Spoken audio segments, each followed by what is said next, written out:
This is one of the faces of evil, Mark Lifman, a man that lived by the sword and in the end died by it. Despite being arrested 12 times since 1999, he was never convicted of a single crime, and his rap sheet included charges of assault, reckless driving, pointing of a firearm, extortion, intimidation, indecent assault, and murder. So let's follow the trail that ultimately led to his recent assassination outside the Garden Route Mall in the western Cape Town of George, and uncover all of the underworld dealings he was connected to. Lifman was an aspiring businessman and seemed reputable as he was growing up, but he led a double life. He was always neatly dressed, often in a suit, his hair slicked back, and he wore sunglasses. He could easily have been mistaken for a headmaster or even a professional in the business sector. He was a husband and father and kept his family life private and out of trouble until he got involved with Cape Town's Underworld. It was when Lifman tried his hand at property, purchasing homes in Eerste River, Kiels River, Brackenfell, and later Delft, where he and Jerome Donkey Boysen, the alleged leader of the Sexy Boys gang, would cross paths. Boysen worked for the city of Cape Town at the time and had deep connections, and when Lifman purchased 3 properties in Delft for 10 rand, he began receiving threats from gangsters who weren't happy that he was meddling in their areas. That was when Boysen apparently stepped in to keep trouble at bay. Extortion and intimidation has always played a huge part of Cape Town's underworld, and Boysen knew exactly who to talk to keep the peace and operations going. We trace Lifman's troubles back to 2001, when the Jockey Club of South Africa banned him for life from any role in horse racing over claims involving 2 incidents in which jockeys were intimidated to win or lose races. But Lifman only became known publicly in 2005 when he was accused of the indecent assault of 7 boys and made appearances in the Atlantis Magistrates Court. He denied that he was a pedophile. Lifman, who had been granted 200,000 rand bail, pleaded not guilty to the charges, including that of the attempted murder of a man who had procured the boys, apparently at his request, and defeating the ends of justice. Lifman was acquitted in 2009. The state's case had collapsed because of issues with witnesses and contradictory evidence, and this is something that we see regularly. Lifman gets charged or arrested, a case is built, and just before or during court hearings, witnesses change their mind about testifying or they are murdered. After this, Lifman became involved in private security in Cape Town, an arena marked by murders and extortion accusations. But how did he become involved? In the 1990s, Cyril Bika, a rumored apartheid state operative, ran a security company or outfit in Cape Town, which some police officers maintained was an extortion racket linked to the Italian mafia. Police investigators said Bika used mobs of men to force his security services on establishments, collecting a monthly or weekly allowance from businesses in exchange for security, but what they were actually protecting the businesses from was themselves. Bika was murdered in 2011. And after Bika's murder, Lifman, Boysen, and another associate of theirs, Andre Naude, became prominent in private security focused on Cape Town's city center, but also extending further afield. Lifman and Naude were arrested and faced 313 charges for allegedly running a security company without the necessary registration. In 2015, they were cleared of those charges after witnesses again refused to testify and countered that the state had targeted them. In 2017, suspected organized crime kingpin Nafiz Modak, who had known Bika and seemed to be aligned with him, allegedly tried to seize control of security and bouncer operations in the city from the Lifman Group. According to police investigators and what surfaced in court cases, clashes between the Modak Group and the Lifman Group sparked violence in Cape Town from 2017 onwards.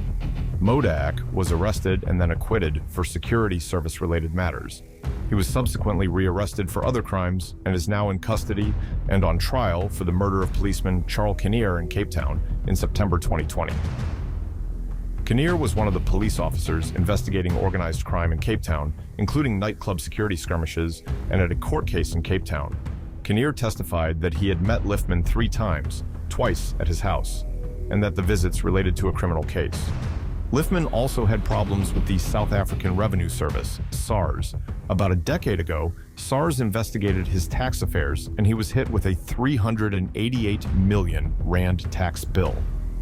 As detailed in The Enforcers, Lifman had countered that the investigation was based on intelligence gathered by what became known via reports in the Sunday Times as the SARS Rogue Unit.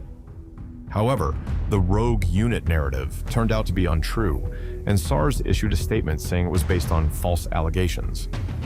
SARS was one of the casualties of state capture, and the rogue unit was viewed as a product or idea that captors peddled. In February 2022, it became apparent that Lifman was still embroiled in tax issues with SARS after City Press reported Lifman wants the Cape Town High Court to prevent the tax collector from liquidating his property business. So, who did Lifman cross that wanted him dead, and why did he not have bodyguards with him at the time of his assassination? Was it even Lifman that was assassinated in George? These are all questions we need to ask. Lifman was assassinated while on trial and out on bail for, yes, you guessed it, murder. He was expected back in dock in the Western Cape High Court the week after his murder, with several others for that trial, including Boysen, which is focused on the August 2017 murder of international steroid smuggler Brian Weinstein, who had been wanted in the U.S. Weinstein was assassinated while asleep in his Constantia home.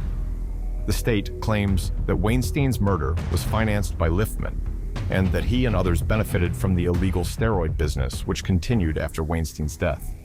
Mr. X, a key state witness who was set to testify the week after Lifman's murder, has claimed that Lifman felt Weinstein, the steroid king, was getting greedy. The state also alleges that Weinstein and Lifman clashed over property deals, and a plan was then hatched to have Weinstein murdered.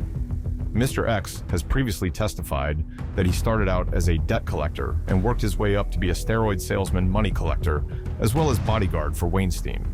However, he confessed turning on Weinstein and helped with the arrangements to kill him.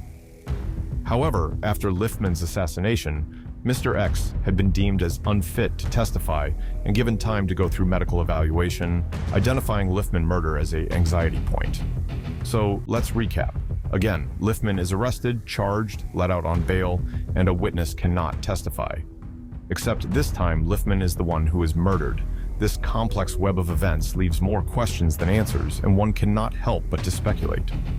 At the time of his murder, Lifman was also taking legal action against, among others, Randolph Jorberg, the owner of the beer house in Cape Town City Center. Lifman was claiming damages of 1 million rand. The beer house saga goes back many years after a doorman, Joe Canyona, was murdered at the beer house in 2015, allegedly after Jorberg, the owner, refused to sign up with a group offering services styled as security. At the end of July 2024, the beer house announced it was shutting because of matters relating to extortion. In an affidavit dated the 21st of October, Lifman asserted that Jorberg had defamed him through statements he made on carte blanche in social media posts. The aforesaid statements are, to the knowledge of the defendant, false, vexatious, and malicious, states the affidavit. I have not been convicted by any court of any of the crimes which the defendant associates me with in his publications. I have been severely prejudiced by the publications. Because of the defamation, and in particular, the extremely serious nature thereof, I have been damaged in my reputation and have suffered damages in the sum of 1 million rand. On the 25th of October, Lifman's lawyers served this journalist a letter of demand. Lifman wanted certain parts of the enforcers retracted and an apology. One of the sections Lifman wanted retracted were comments contained in a statement by a police officer, Lieutenant Colonel Peter Jans Viljan. The statement had been read out during court proceedings in a previous matter against Lifman's alleged rival Modak in February 2018. Jans Viljan alleged that the Lifman group had been in control of bouncer activities for a very long time.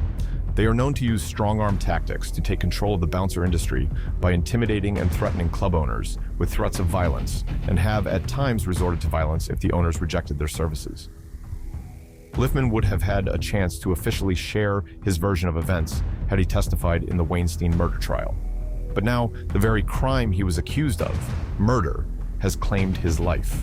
What questions do you have after learning about the history of Mark Lifman, his assassination, and how we got here? Drop them in the comments and we can have an open discussion. Thanks for watching, and don't forget to like and subscribe for more content.